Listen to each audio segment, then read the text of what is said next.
சம்பவம் நடந்து 4 நாட்கள் ஆயிருக்கு. அரசு தரப்புல சில நடவடிக்கை எடுக்கிறாங்க, முயற்சி எடுக்கிறாங்க. நேற்று விஜய் ஒரு வீடியோ ரிலீஸ் பண்ணிருக்காரு, நீங்க பாத்துருப்பீங்க. ஒட்டுமொத்தமா இந்த சம்பவத்தை எப்படி பாக்குறீங்க? நேற்று கரூர்ல இந்த 41 பேர் இறந்து போனதுக்கு பிறகு ஒரு சுமார் 36 மணி நேரம் கழித்து ஒரு வருத்தமான முகத்தோட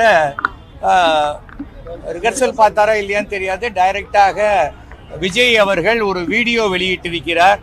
அது ரொம்ப மனசுக்கு கஷ்டமாக இருக்கு, என்ன பண்றதுன்னு தெரியல. என்ன வேணா வீட்டில் எங்க வேணா கைது செஞ்சுக்காங்க, என் தொண்டர்களை விட்டுருங்க அப்படின்லாம் உருக்கமாக பேசியிருக்காரு. இது ஒரு நடிப்பாகத்தான் பார்க்கப்படுகிறது பொதுமக்கள் கிட்ட. ஏனென்றால் ஒரு கூட்டம் மாத்திரமே ஓட்டாக மாறிடுங்கிற ஒரு தவறான கருத்தில் தான் இந்த கூட்டமும் ரோட் ஷோ நடத்தக்கூடாது அப்படின்னு போலீஸ் சொல்லியும் நாங்கள் நடத்த மாட்டோம்னு எழுதி கொடுத்த பிறகும் அந்த ரோட் ஷோ நடத்துறது, அதுதான் அந்த தவறுக்கு அடிப்படை காரணம். ஒரு 10,000 பேர் தான் வருவாங்கன்னு தாவேகால எழுதி கொடுத்துருக்காங்க. கொடுத்த பிறகு 27,000 பேர் வந்தா நாங்க என்ன பண்றதுன்னா, அதுதான் கட்சி கட்டுப்பாடு, மாப் சைக்காலஜி. கூட்டத்தை நிர்வகிக்கக்கூடிய திறமை இருக்கிறவர் தான் தலைவராக வர முடியும். அதை தெரிஞ்சுக்கணும். போலீஸ் செய்யணும், போலீஸ் செய்யணும், போலீஸ் செய்யணும். போலீஸுக்கு நீங்க சரியான தகவல் கொடுக்கணும். சரியான தகவலை கொடுக்காமல் எல்லாத்தையும் அரசாங்கத்தின் மேல தப்புன்னு சொல்லி தப்பிச்சுக்க முயற்சி பண்றது மிக கண்டனத்துக்குரிய ஒரு விஷயம். என்ன வேணா தப்பு நடந்து போச்சுங்க, நடந்து போச்சு. ஆனா ஒரு தலைவனாக தன்னை பார்க்கணும்னு வந்த ரசிகர்களையோ குடும்பத்தாரையோ குழந்தைங்களையோ அதுல 41 பேர் இறந்து போயிட்டாங்கன்னு தெரிஞ்ச உடனே அவர் அவசரமா ஏர்போர்ட்டுக்கு போய் அந்த தனி பிளைட்ல போக வேண்டிய அவசியமே இல்லை. கரூர் ஹாஸ்பிட்டலுக்கு அவர் வந்திருக்கணும்.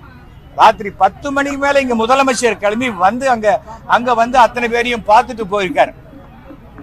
அங்கேயே செந்தில் பாலாஜி அந்த இடத்துலயே தான் அந்த 24 ஹவர்ஸ் இருந்தார். அன்பில் மகேஷ் அவரும் அங்க 24 ஹவர்ஸ் இருந்தார். அரசு செய்ய வேண்டிய கடமைகள் எல்லாம் செய்த பிறகு நாம தப்பிச்சுக்கிறதுக்கு அரசின் மேல் பழி போறது ஒரு விதமான கோழைத்தனம். பிரச்சனை இருக்கிற இடத்துல இருந்து ஓடி போறதுங்கிறது ரொம்ப தவறான செயல், கோழைத்தனம். அது தலைவனுக்கு உண்டான ஒரு அடிப்படையான தகுதியே அல்ல. இன்னைக்கு என்ன வேணா சொல்லலாம், நாளைக்கு பிஜேபி காப்பாற்றும் சொல்லலாம். இது அரசு தனிநபர் கமிஷன் போட்டிருக்காங்க ஓய்வு பெற்ற நீதிபதியினால. போலீஸ் விசாரணை நடக்குது. டெல்லியில இருந்து 8 எம்பி ஒரு அரை மணி நேரத்துல என்ன நடந்ததுன்னு கண்டுபிடிக்க முடியுமா? இதெல்லாம் புரிஞ்சுக்கணும். இதுல யாரையும் நான் குற்றம் சொல்லல. அரசியலுடைய முதல் பாடத்தை மிக பெரிய விலை கொடுத்து வாங்கிட்டாரு விஜய். அதுல இருந்து சரி பண்ணி வெளியில வர வேண்டியது அவர் பொறுப்பு. அவர் மற்றவர்களை குற்றம் சொல்றது எந்த அர்த்தமும் கிடையாது. அதை தெரிஞ்சுக்கணும். முதல்ல ஒரு யார் பெரிய மனுஷனா, சாரிப்பா நான் தப்பு பண்ணிட்டேன் என்ன மன்னிச்சிருக்கேன்னு கேட்கறவன் தான் பெரிய மனுஷன். அதை விட்டுட்டு ஓடி போய் எனக்கு மனசு வருத்தமா இருக்குது, எனக்கு ரொம்ப உடஞ்சி போயிட்டேன்.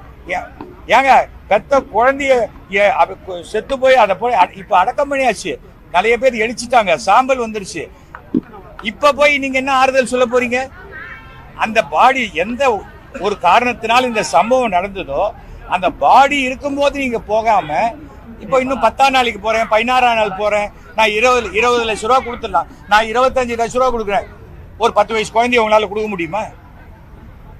உயிருக்கு உண்டான மரியாதையை தெரிஞ்சுக்காங்க. வெறும் கூட்டம்னா அந்த கூட்டம் ஓட்டாக மாறாது. இது இப்போ இல்ல, பெருந்தலைவர் காமராஜருக்கு அவர் தேர்தலில் நின்று தோற்ற பொழுது ஷோ பேசுறார் மெரினால, 1 லட்சம் பேர் கூட்டம். தெரிஞ்சுக்கங்க, கூட்டம் வரும், நடிகனை பார்க்க கூட்டம் வரும். ஆனால் அந்த நடிகர் வாழ்க்கையில் என்ன செய்திருக்கிறார் என்பதை புரிஞ்சுக்கணும். நான் 53 தடவை பிளட் கொடுத்துருக்கேன், விஜய் கொடுத்துருக்காரா? நான் 600 அனாதை பிணங்களை அடக்கம் பண்ணிருக்கேன், விஜய் கொடுத்துருக்காரா? அப்படி பார்த்தால் நான் விஜயை விட பெரிய நடிகன் இல்லை, ஆனால் விஜயை விட நல்ல மனிதன். அந்த நல்ல மனிதன்கிற பேரை எடுக்கிறதுக்கு ஒரு தலைவன் கத்துக்கணும்.